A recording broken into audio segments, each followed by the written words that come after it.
There's seriously nothing better than the first day you can sit outside and drink a beer. And maybe you happen to edit your Homebrew Wednesday video. Cheers, nerds!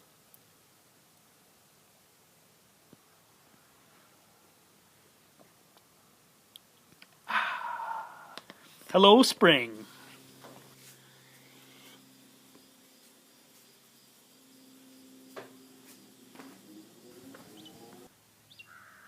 Hello, internet family. Happy Homebrew Wednesday. Cheers.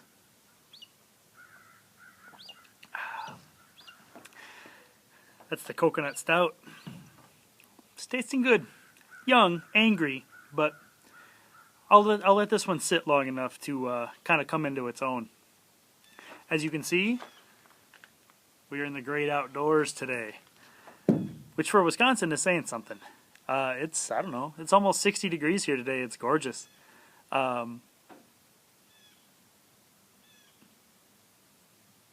Words are hard. So anyway, it's been a fairly eventful brewing week this week. I did up I guess you'd call it a Viking's blood. I'm calling it Badger blood because I'm from Wisconsin. I shot some video of that, so I'll throw that up in just a second.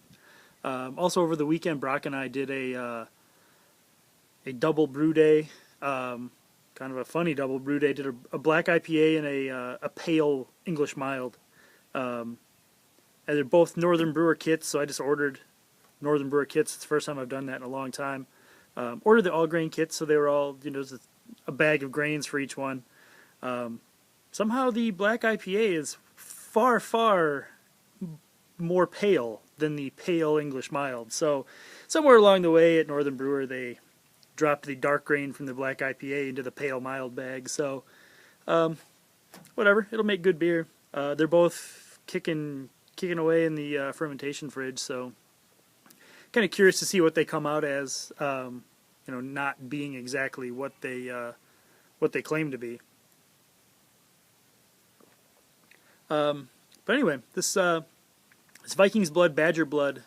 Let's get into that now. There's a lot of honey and a lot of raspberries in here. Cheers.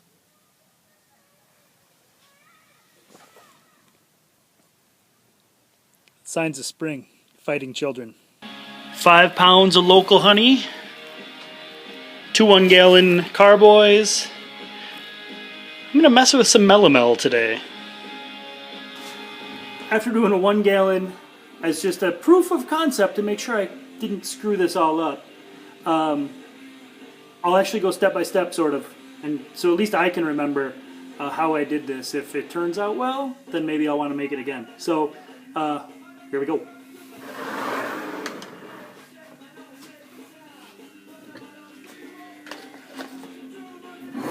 First, sanitized 1 gallon carboy.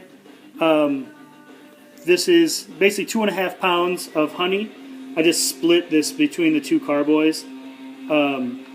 This is not going to be a small mead or melomel. With the added sugar from the raspberries, it's going to be big. We'll measure this one before we go much further.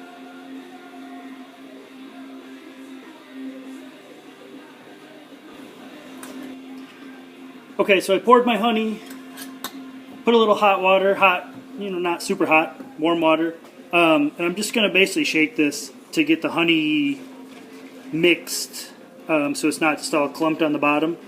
And then this one I'm going to run some cool water in, get it up to the level that I think it needs to be before I put the raspberries in, and then I'm going to measure the gravity on it.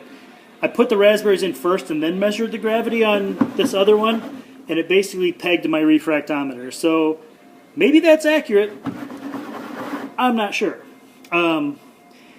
If it is, I'm not sure what I'll do because I don't know that I really need, whatever, I can make a big mead, I guess. Okay, so this is pretty well integrated now. You can see, well, you can't see, but I can see. There's really no honey that's going to settle down to the bottom of this. So I'm just going to top it up a couple inches with some water. Okay, this looks more legit gravity-wise. I just measured this at 1090 for an OG. So that's probably more right. I think the raspberries are going to add some sugar, but I don't think they're going to add 40 points of sugar. So we'll see. See if I can... you can kind of see that. So I just have some kind of decent quality frozen raspberries. All my frozen raspberries that are local and awesome are kind of gone, but this will be kind of a good test for the raspberry patch this year. And basically what I'm going to do is run 1 pound of raspberries into each of these carboys. Alright, so 1 pound of raspberries floating on the top of a carboy. I am going to put roughly 1/4 teaspoon of yeast nutrient in this little carboy.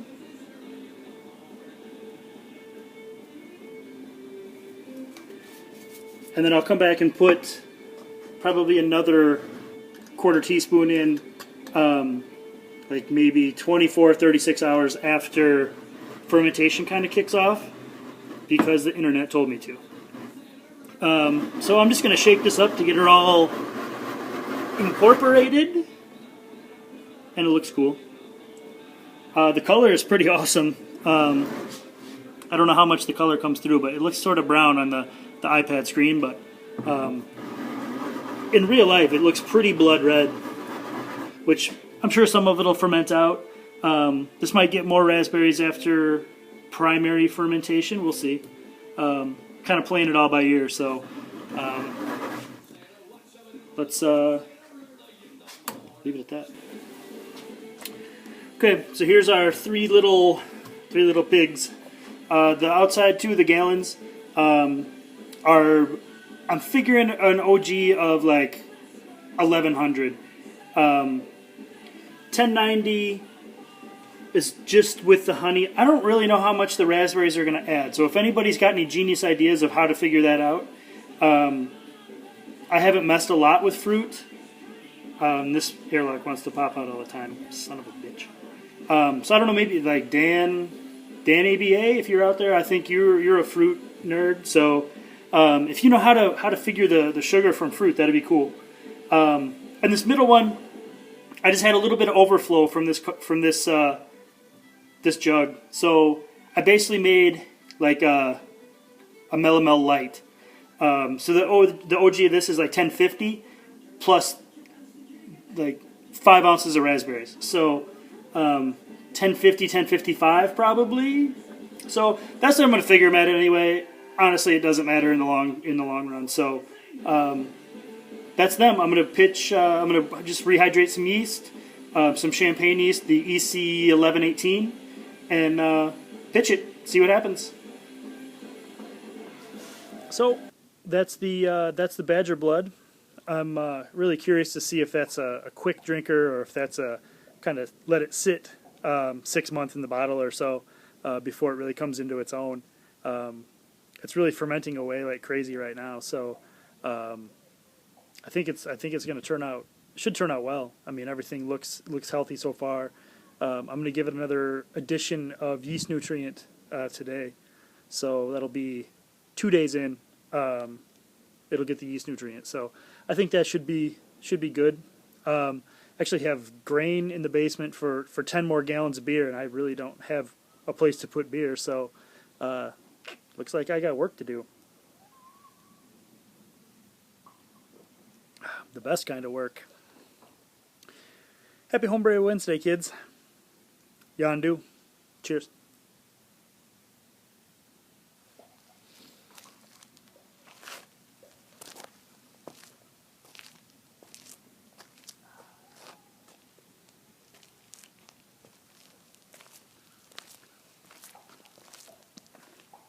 Cheers.